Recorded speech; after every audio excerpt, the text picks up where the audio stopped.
अब ये तीनों जब इस तरह साथ होंगे, बेसिकली होगा पता है क्या, आप जाएंगे अपॉइंटमेंट वाले दिन, अपनी अपॉइंटमेंट की पर्ची लेंगे, मेरे घर आ जाएंगे, चाय के कप पियेंगे, उतनी देर में आपका टाइम हो जाएगा, आप जाएंगे और वीजा लेके यूं अपने घर। अस्सलाम वालेकुम नाज़रीन, मुस्बत शो में बहुत बहुत खुशामदीद। मैं हूं असद निज़ामी और मेरे साथ हैं अली आफ्ताब। सर जी की हाल है? सर मैं तो इतना खुश हूँ, इतना सब कुछ ठीक हो रहा है, लोग परेशान क्यों है मेरी तो समझ से बाहर है। सर परेशान शायद इसलिए क्योंकि आप बहुत खुश हो रहे हैं क्योंकि ये देखें ना, आप तो इस शो के वजह से मेरे ख्याल में आपने अपना लाइफ का मंत्र ही बना लिया है कि जी हर चीज़ में मुस्बत पहलू ढूंढे। मतलब आप सड़क पे कोई बंदा जा रहा हो, उदास, आप कहोगे यार मेरे को मुस्बत उसमें से चोड़ निकालते हैं आप। मेरा दिल करता है उसको चपेट मार के कहूं कि सब ठीक है लेकिन नहीं, हमारा इस शो से पैगाम हमेशा यही है, मुस्बत एंड सिल्वर लाइनिंग।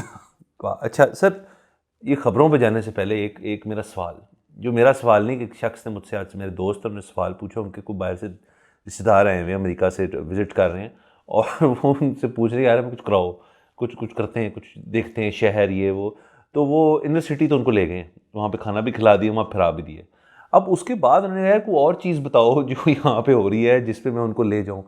तो वो हमने कल के एपिसोड में बात किया था कि वो जो हम जिस प्रश्नों की एक वो हो रही थी, रैली थी या वो फेस्टिवल लिखा हुआ था अखबार, सॉरी फेस्टिवल था, उतने चले जाओ अगर तो अभी तक वो बंद नहीं हुआ। नहीं, अमेरिका वो वापस जाएंगे, वो बताएंगे जी कि हम लाहौर पाकिस्तान में उस किस्म का फेस्टिवल हम अटेंड करके आए हैं, तो बड़ी हमारी ठूठा होगी सर। उसके अलावा मेरे जहन में कुछ नहीं है सर कुछ नहीं हो रहा। अच्छा आपके ख्याल में इधर कोई भी चीज़ नहीं है करने को? और कोई चीज़ नहीं है करने को, और मतलब देखिए कुछ चीज़ें हो भी रही होती हैं लेकिन उसमें ज़ाहिर है लोगों का इंटरेस्ट नहीं होता। जिस तरह आज की तारीख़ में एक स्पोर्ट्स फेस्टिवल हो रहा है उन लोगों के लिए जो सफाई का काम करते हैं, ठीक है, और उनके बच्चों के लिए। सो ये कोशिश की जा रही है कुछ ऑर्गेनाइजेशंस की तरफ से कि एक उनके बारे में एक्सेप्टेबिलिटी पैदा हो। एक सर्वे करवाया गया था और उसमें पता ये लगा कि लोग जो सफाई के काम से मुंसलिक हैं उनके बच्चे जो स्कूल जाते हैं वो स्कूल में नहीं बताते कि हमारे वालिदैन क्या करते हैं। तो ये इस तरह की चीज़ें कुछ होती हैं, लेकिन ज़ाहिर है इसमें जनरल पब्लिक का इंटरेस्ट नहीं होता। जनरल पब्लिक के लिए कुछ भी नहीं हो रहा यहाँ पे, बस वही है कि रोटी खा लो, दूसरा ये है कि किसी के ब्याह पे चले जाओ, तीसरा ये है कि किसी के घर अफसोस करने चले जाओ।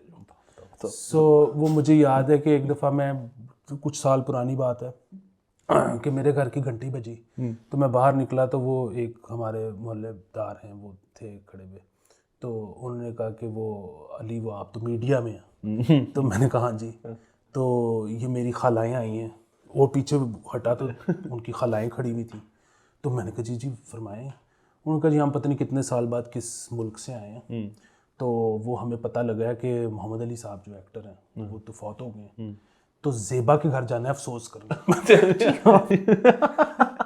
बस मैं पैगाम पहुंचा कि उन जाके कार अफसोस करिए। लेकिन आप, मुझे याद पड़ता है, देखिए ये वही वाली बात चली जाती है, यंगर जनरेशन के लिए बड़ी जाती है कि हम अपना दूसरे जो पब्लिक सेक्टर प्रोग्राम हमारा उसके ऊपर भी ये बात कर रहे थे कि बसंत का एक फेस्टिवल होता था, वो अदील भाई हमारे शो पे आए हुए थे, वो बड़ी मज़ेदार बातें बता रहे थे कि ये चीज़ें ख़त्म हो गई हैं, ये चीज़ें नहीं होती हैं अब। हालांकि चले साल का एक भी वो इवेंट होता था तो वो इवेंट जो था वो कई महीने उसके अंदर आपका निकल जाता था सिस्टम सारा। फिर यहाँ पे मुझे याद है यहाँ पे कॉन्सर्ट्स भी हुआ करते थे, बिल्कुल होते थे। क्रिकेट मैचेस जो हैं वो चले अब होना शुरू हो गए, लेकिन उस फ्रीक्वेंसी से शायद नहीं हो रहे, इतनी टीमें नहीं यहाँ पे आती, और वो भी अब ज़हमत बन जाता है ना, जाना कैसे जाना, आपने शहर बंद हो जाता है। और ज़ाहिर है म्यूज़िक का तो आपसे बेहतर किसको पता है, यहाँ पे बड़े जी एक दिन वैसे ही जी इस वीकेंड आपदा पर भी कॉन्सर्ट है, जुनून है, वाइटल साइंस है। वैसे मेरे ख्याल में ज़ाती महफिलों के अंदर भी म्यूज़िकल इवनिंग्स होती थी जिस पे लोग आके जाके, लेकिन लोगों का मेरे ख्याल में अब वो बन ही गया, जैसे आपने बात की कि या तो खाना खा लें या चार लोग बैठ जाएँ कहीं और थोड़ी देर बाद खाना खाने चले जाएँ, उसके अलावा तो कोई चीज़ नहीं रहेगी। दूसरा मैं पता है कल्चर ही बदल गया ना। सो ये जो आपके दोस्त हैं ना, ये क्योंकि बाहर से आए हैं तो ये आपसे यहाँ रहते हैं, मतलब इनके जो रिश्तेदार हैं तो ये आपसे डिमांड कर रहे हैं कि जी हमने कुछ बाहर जाके करना है। यहाँ तो डिमांड ही ख़त्म हो गई। सो इसकी बहुत आपको मैं मिसाल देता हूँ कि वो आपके साथ भी ये शायद हुआ हो और मेरे साथ भी अक्सर हुआ है कि हम जब कभी बाहर जाएँ ना, वो अमेरिका गए हैं, अब दोस्त के घर हम पहुँच गए हैं, तो उसने ना वो साथ ही प्लान करना शुरू कर दिया है कि अच्छा तुम आ गए हो तो अब मैं अभी तो ऑफिस जा रहा हूँ, तो मैं शाम को आऊँगा, तो बताओ क्या करना है, हम फ़लानी जगह चलें, फ़लानी जगह चलें, फ़लानी जगह चलें। अच्छा वो जब आपको ऑप्शन देते हैं तो आप कहते हो कि नहीं नहीं जाना किधर है, बुए ने कुंडी मारो तो अंदर बैठ रहे हैं वो कहते हैं कुंडी वाला सीन नहीं है, बाहर जाओ, कुछ भी और कर लो।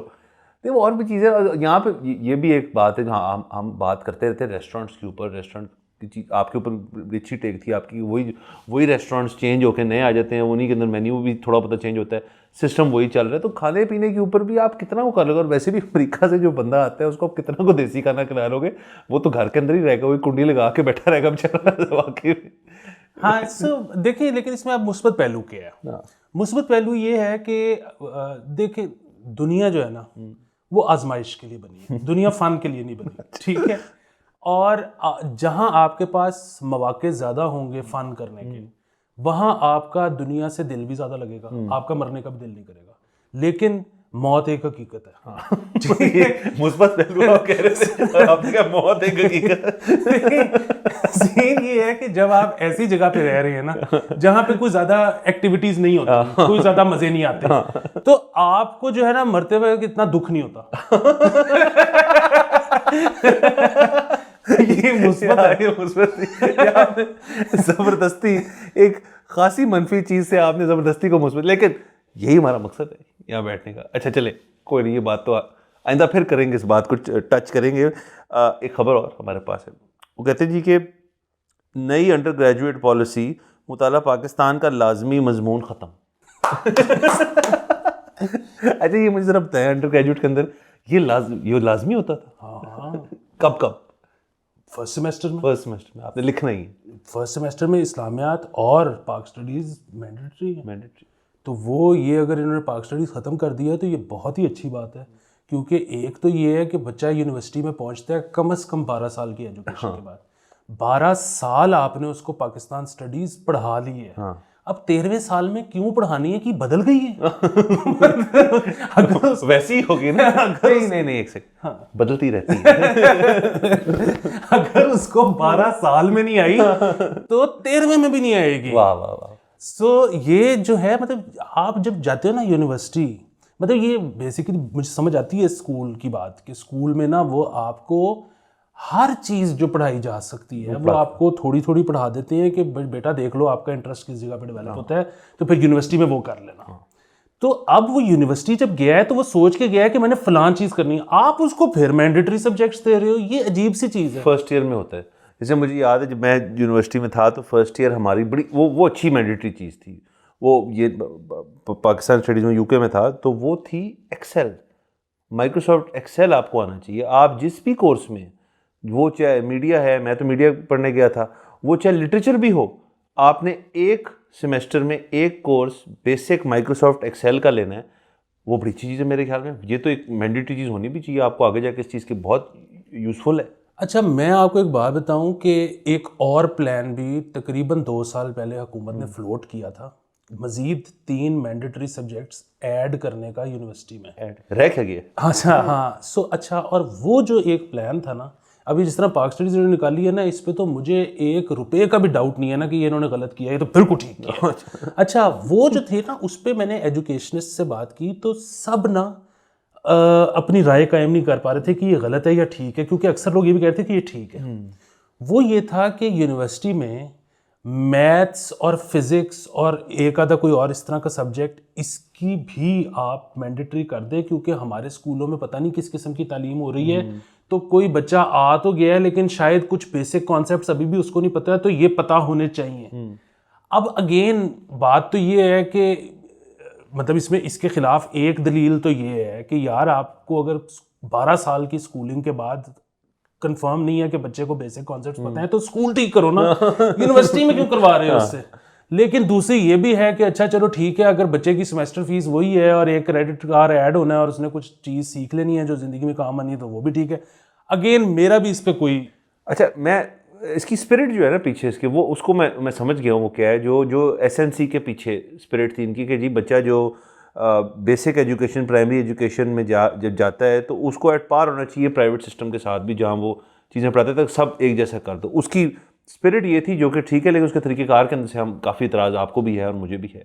वो भी मेरे ख्याल में ये कह रहे हैं कि फर्स्ट ईयर के अंदर आप जो भी, जहाँ भी उन्होंने आगे जाके अपनी स्पेशलाइज करना है किसी कोर्स के अंदर, आप बेसिक लेवल जो है खेप जो बच्चे की वो सेम कर दो। और वो सेम करके ताकि आगे जाए जब वो अपने टीचर्स के पास, तो उनको पता है बेसिक नॉलेज है, लेकिन ये तो एक उसकी जो स्पिरिट है उसकी होगी।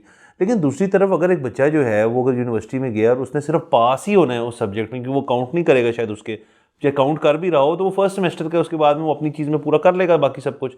तो आपको इंटरेस्टिंग सब्जेक्ट इंट्रोड्यूस करते हैं जिसमें सबका इंटरेस्ट हो।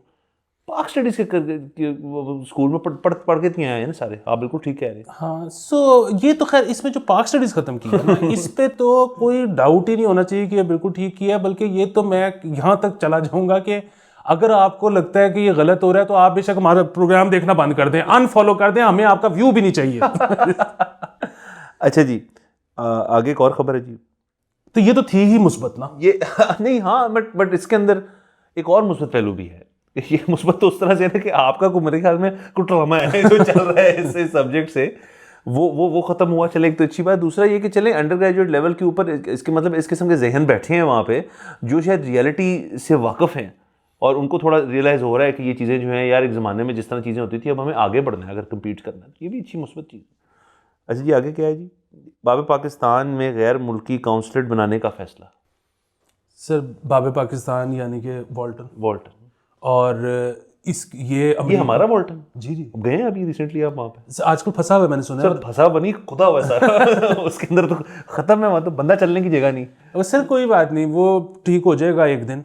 और वैसे तो खैर वो भी जो आपने मुझे 35 दफा मुबारकबादें दी। किसकी? कि जी वो कैवलरी पुल बन गया। सर वो बहुत ही अच्छा है। ओ सर वो कैवलरी पुल के मैं अंदर घुस गया, आगे निकला हूं तो फिर खुदा मैं तो मैंने करना क्या आज क्या तरीका, आज 5 या परसों आप पर देखिए, तो ये भी 4 दिन बाद खोले थे, मुझे जल्दी खोलने का इसका फायदा क्या हुआ? आपने उस दिन मुझे कहा था कि हम मलिक साहब के खिलाफ शो पे बात नहीं करते। मेरा रूल, हम नकवी साहब के खिलाफ भी को बात नहीं करते शो पे। मतलब नकवी साहब ने कहा कि 7 तारीख तक मुझे टाइम दे दें, उसके बाद देखें आप कैसे पहुंचते हैं लाहौर के अंदर मुख्तलिफ जगहों। वाह, बिल्कुल ठीक है सर। आप सर इसमें मुस्बत पहलू बताए कि एक तो ये अमेरिकन कॉन्सुलेट है जिसकी बात हो रही है, ये वॉल्टन पे खुलने लगा, मैं इसके बिल्कुल हक में नहीं।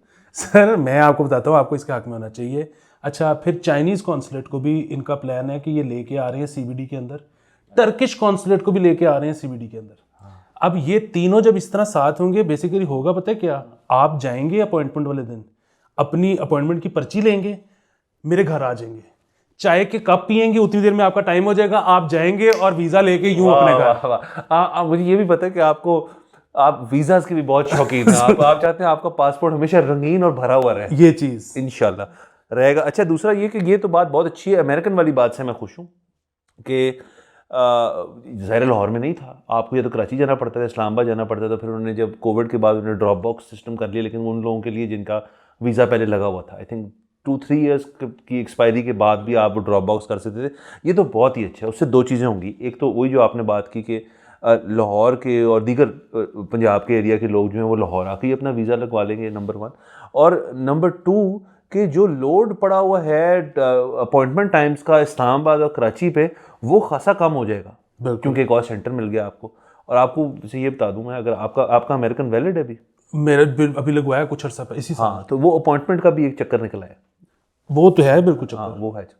अच्छा, वो चक्कर की भी बारीकी में चल रहा है। अच्छा, उससे पहले हम इस चीज़ पे आते हैं कि यहाँ पे एक कॉन्सुलेट नुमा अमेरिकी चीज़ है लाहौर में। अच्छा, वो कितने उसको पता नहीं क्या कहते हैं, अमेरिकन सेंटर या क्या है वो, जो वो तो है ना हमारे जशन रोड पे जो है, जो बिल्कुल शिमला पहाड़ी के साथ सॉरी। अच्छा, वो भी जाहिर है हट जाएगा। वहाँ पे बड़ी तंगी होती है क्योंकि वो जिस जगह पे है वहाँ पे उन्होंने गेट तो बाहर लगा दिए पर अंदर लोगों के घर भी हैं। मेरे एक दोस्त का घर भी है वहाँ पे। सो वहाँ पे आना जाना उस घर में मसला है क्योंकि अमेरिकन। अच्छा, जरा मुझे सॉरी मैं आपकी बात कर रहा हूँ, ये जो कॉन्सुलेट्स बना रहे हैं ये वॉल्टन के किस एरिया में बना रहे हैं?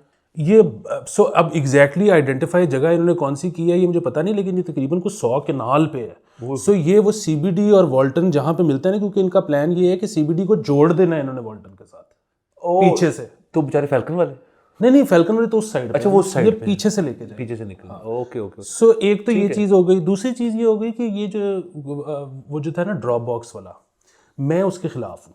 अच्छा, उसकी वजह ये है कि जब मैंने अभी अप्लाई करना था ना, तो मुझे 48 महीने से कम ही हुए थे। अच्छा। और लेकिन मैंने जो है और काफ़ी मैंने वेटिंग टाइम भी काटा, मैंने ड्रॉप बॉक्स नहीं किया। उसकी वजह ये कि हर दफ़ा ना कुछ ऐसी तब्दीलियाँ आ जाती हैं आपकी ज़िंदगी में कि एक तो ये अमेरिकनों की बहुत अच्छी बात है, उनकी मेहरबानी है कि वो 5 साल का वीज़ा देते हैं। सो 5 साल में ना तब्दीलियाँ रूनुमा हो जाती हैं और जिसकी वजह से बहुत एक ऐसा हो जाता है कि वो अक्सर आपने ड्रॉप बॉक्स किया हुआ है पर वो कहते हैं कि आप एक दफ़ा आ जाएं हमें मिलने, सो फिर अपॉइंटमेंट भी लेनी पड़ती है।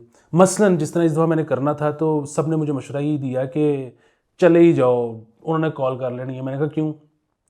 कहना पिछली बारी जो लगा सी तो ਵਿਆਹ नहीं सी होया था, हुन ਵਿਆਹ होया है, हुन उन्होंने पूछना है तुसी बच्चा तो नहीं पैदा करने जा रहे, तो एक दफ़ा वो देख लेते हैं उनको। आपका अपना लगवा रहे थे, आपकी बेगम का नहीं दोनों गए ना हम। अच्छा, दोनों में चले गए। उनका तो ड्रॉप बॉक्स नहीं हो सकता था? नहीं, उसका भी हो सकता उसके पास भी था। Okay okay. लेकिन उन्होंने कहा जी कि चक्कर पै जाना है, चले जाओ। अच्छी एडवाइस थी उन्होंने। तो अगर आपका सिस्टम सेट है, वैसे नहीं आप, अच्छी चीज़ है वो, लेकिन उसमें एक बंदा बेचारा हमारा एक जानने वाला जो है ना वो रगड़ा गया। उसका ये हुआ कि वो फैमिली है 3 की, मियाँ बीवी, उनका एक बेटा है, तो उन्होंने अप्लाई कर दिया वीज़ा के लिए। वो उनकी बेगम का आ गया वीज़ा, वही 3-4 दिन लगते हैं, हफ्ता लगता है मेरे ख्याल में। ये आपका जो PI ऑफिस है वहाँ से आपको पासपोर्ट वापस मिल जाता है। उनका उनके बच्चे का फंस गया है एडमिनिस्ट्रेटिव चेक में। वो एडमिनिस्ट्रेटिव चेक जो है उसका टाइम वो देते हैं 3 to 6 months तक लग सकते हैं। अब मेरा उस पर सवाल ये था कि जी अगर फ़र्ज़ करें आपने उसके 3 से 6 महीने में अगर ट्रैवल कर रहे हैं आपने, तो फिर क्या कहते हैं, फिर आप ईमेल करते हैं कि मुझे पासपोर्ट वापस कर दे, मैंने ट्रैवल करना है, और वो पीछे से अपना चेक लगाते रहते हैं। तो ये तो बड़ी अजीब सी बात है। सर ये मैं आपको एक और बात बताऊँ, अगर आप उनको ईमेल ना करें तो कोई गारंटी नहीं है कि 6 महीने में वापस आएगा। मैं एक शख्स को जानता हूँ जिसको 8 महीने से ऊपर हो गया, पासपोर्ट नहीं मिला। पासपोर्ट नहीं मिला। अच्छा, दूसरी जो आप अपॉइंटमेंट लेने वाली बात कर रहे थे ना, वो बड़ी एक फनकारी है। सो वो ये है कि आपने एप्लीकेशन भर दी है, अब आपको अपॉइंटमेंट मिल रही है अगले साल के 6ठे महीने की। सो वो जाहिर है आप ले तो लें, क्योंकि 3 दफ़ा तक आप उसको बदल सकते हो अगर कैलेंडर में जगह निकल आती है। अच्छा, उसके बाद होता ये है कि आप या तो खुद करते रहो चेक, कि कभी सुबह 4 बजे चेक कर लिया कि पीछे की चाहे डेट निकल आया बंदा, आपका एक जगह स्पॉट बनी है, आपने उधर कर दिया। कभी आप दोपहर 2 बजे कर रहे हो। अब ये एक बाकायदा काम है कि आपने लॉग इन करना है, उधर पहुंचना है, कैलेंडर देखना है। दूसरी तरफ ये है कि लोग पैसे लेते हैं, आप उनको पैसे दे दो, वो आपके बिहाफ पे ऑड टाइम्स में सारा दिन चेक करते रहते हैं और आपको जल्दी ही ले सर ठीक है, एक सर्विस प्रोवाइड कर रहे हैं, बिल्कुल ठीक है। लेकिन ये इसके देखिए मुस्बत बात तो वैसे ही सामने आ गई कि कॉन्सुलेट्स लाहौर में खुल रही हैं। इससे एक और मुस्बत पहलू होता है, इसका मतलब है कि जैसे कराची में तो थे ही, इस्लामाबाद में तो ऑफ कोर्स सारे हैं, लाहौर की तरफ उन्होंने देखा है। इसका मतलब है यहाँ से लोग ट्रैवल भी कर रहे हैं काफ़ी सारे। नंबर 1 एक ज़्यादा ये नहीं कि सिर्फ मतलब रिचेस सारे ट्रैवल कर रहे हैं लोग। नंबर 2 कि उन्होंने ये समझा है कि लाहौर शहर का सेंटर भी इस कदर सेफ है कि वहाँ कॉन्सुलेट बनाया जा सकता है। ये बड़ी मुस्बत बात है हमारे शहर के लिए, ये बड़ी मुस्बत बात पीछे पड़े रहते हैं आप जो। लेकिन इसके बाद सबसे बड़ा फैक्टर है ना, वो ये है कि ये मैं आपको आज टिप दे रहा हूँ कि अगर आपके पास पैसे हैं तो जहाँ पे भी ये ज़मीन आइडेंटिफाई हुई है उसके इर्द गिर्द प्रॉपर्टियाँ ले लें क्योंकि ये इतनी महंगी हो जानी है।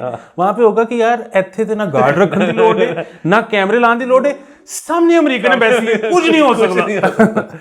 ये वो वाली हाउसिंग सोसाइटी होगी जिसके अंदर गेट्स नहीं होंगे, गेट खोल के रखे।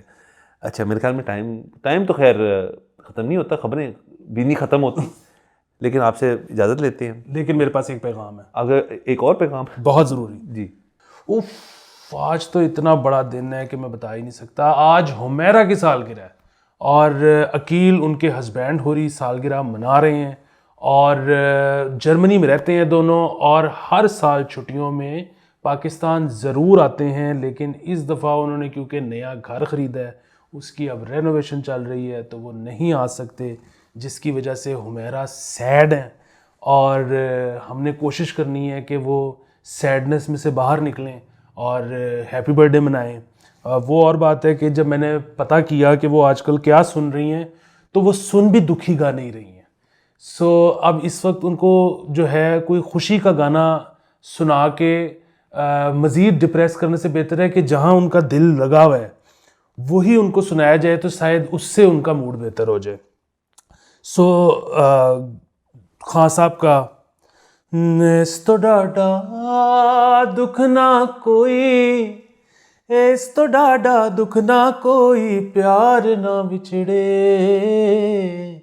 किसे दा यार ना विछड़े, किसे दा यार ना विछड़े, रोग हिजर दा मार मुकावे, सुख दा कोई सा ना आवे। दुख लांदे ने दिल विच डेरे, चारे पासे तसन हनेरे। दुनिया विछड़े नहीं परवाह, दुनिया विछड़े नहीं परवाह, दिलदार ना विछड़े किसे दा यार ना विछड़े, किसे दा यार ना विछड़े। एक तो मेरे में वैसे ही आजकल सांस ख़त्म हुआ है, ऊपर से खान साहब का गाना तो बिल्कुल ही औखा हो जाता है गाना। लेकिन हुमैरा, आपने पार्टी करनी है, अपने आप को रेनोवेशन में इतना बिजी कर लें कि आपको याद ही ना रहे पाकिस्तान। घर वाले तो याद आएंगे, लेकिन अगले साल से ही आपको ज़रूर मिलेंगे हम।